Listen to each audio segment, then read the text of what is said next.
Hello everyone, my name is Pravesh Chaudhary and welcome to my channel The Powerful Thoughts। जैसा कि हम सभी जानते हैं आज 15 अगस्त है और आज ही के दिन हमारा देश आज़ाद हुआ था। सो आइए हम बात करते हैं इंडिपेंडेंस डे की हिस्ट्री के बारे में। जी हाँ, हम बात करने वाले हैं कुछ ऐसे फ्रीडम फाइटर्स की जिन्होंने हंसते हंसते हमारे देश के लिए अपना बलिदान दे दिया।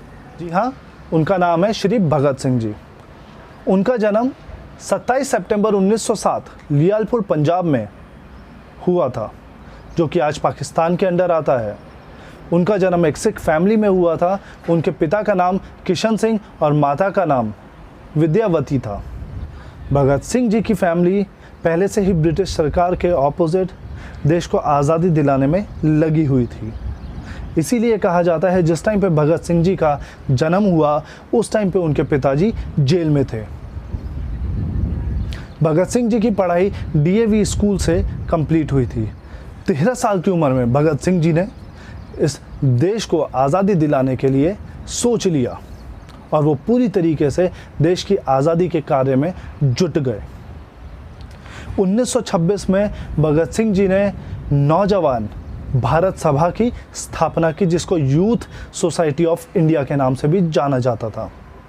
साथ ही साथ वो हिंदुस्तान रिपब्लिक एसोसिएशन में भी शामिल हुए, जिसको बाद में हिंदुस्तान सोशलिस्ट रिपब्लिकन एसोसिएशन के नाम से जाना गया।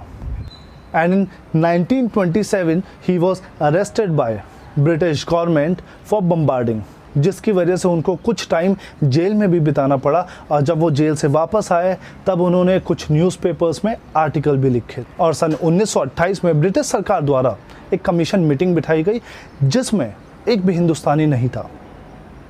इसी का विरोध करने के लिए भगत सिंह जी और उनके साथ लाला लाजपत राय जी, इन लोगों ने मिलकर अपने साथियों के समेत एक प्रोटेस्ट निकाला।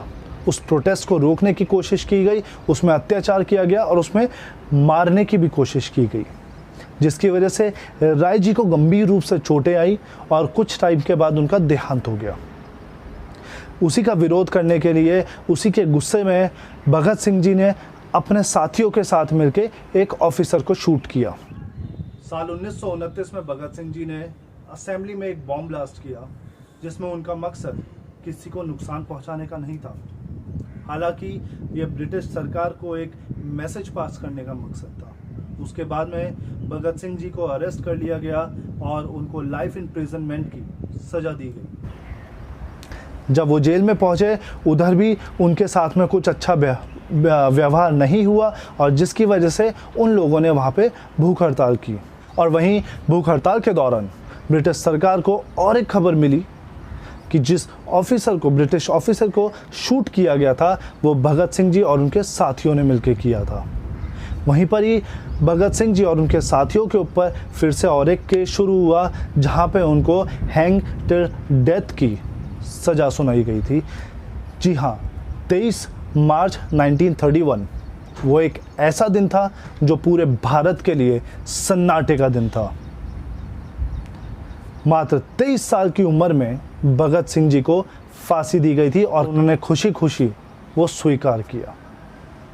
हम सैल्यूट करते हैं ऐसे वीर जवानों को जिन्होंने हमारे देश के लिए इतना सब कुछ कर दिया, जिन्होंने अपनी ज़िंदगी कुर्बान कर दी और जो अभी भी अपनी ज़िंदगी कुर्बान करते आ रहे हैं। हम सैल्यूट करते हैं इंडियन आर्मी को, जो आज भी बॉर्डर पे तैनात रहते हैं 24 घंटे के लिए। और मुझे शर्म आती है ये सोचकर कि हिंदुस्तान में आज भी कुछ ऐसे लोग हैं जो हिंदुस्तान के बारे में ना सोचते हुए सिर्फ अपने बारे में सोचते हैं। इस आज़ाद देश को एक गुलाम देश बनाना चाहते हैं। गाइस, आप इसको ज़्यादा से ज़्यादा लोगों के साथ शेयर कीजिए। तब तक शेयर कीजिए जब तक सब लोगों को पता ना लग जाए कि हमारे फ्रीडम फाइटर्स ने आखिर हमारे लिए किया क्या था।